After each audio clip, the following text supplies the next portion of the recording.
You just heard in the news bulletin there that the sports minister, it's not Nigel Dodds, is it? That would be Nigel Adams, is meeting the directors of Tottenham Hotspur today to discuss the incident of alleged racism at the Chelsea game, an incident in which the defender Antonio Rudiger reported that he was racially abused by spectators, the Chelsea defender, racially abused by Tottenham Hotspur fans, and said that he heard the monkey chant. So this is a genuine question that I think highlights the problem that we have here, especially given that as we speak, somebody is almost certainly writing a blog or a column for Andrew Neil's Spectator magazine explaining why this isn't actually racism at all, or that Stormzy's actually part of the problem, not the solution.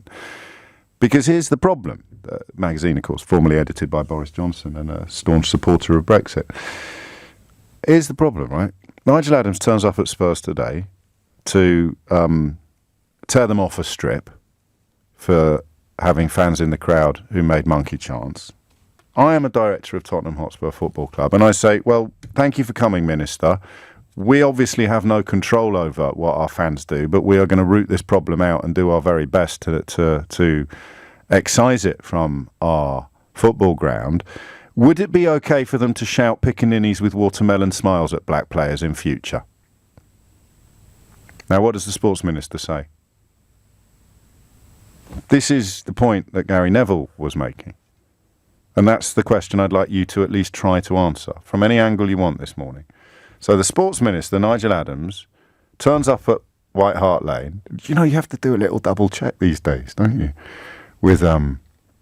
With the football, because so many of the sort of legendary stadia of our youth have actually changed. Main Road's not even there anymore. But anyway, Nigel Adams turns up at Spurs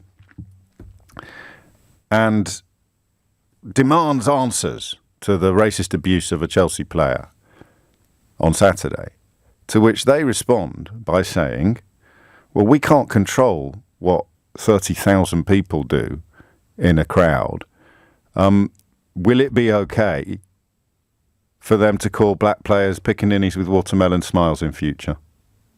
03456 606 0973. If you can advise Nigel Adams on how to respond to that question from Tottenham Hotspur Football Club later today. And I hope, if you have been brainwashed or poisoned into thinking that Gary Neville or even Stormzy have done anything wrong, I hope that, and Wayne's question a moment ago, would you choose to be black in this country at this point in history, if you had any choice or say over the matter at all?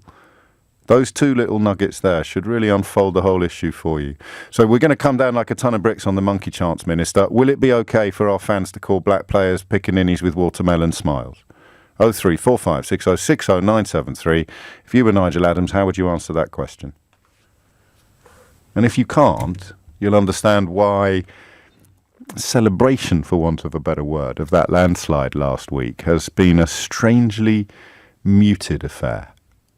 In other words, it's been all about taking delight and joy in other people's misfortune rather than being able to offer up or articulate anything that might actually be worthy of celebration.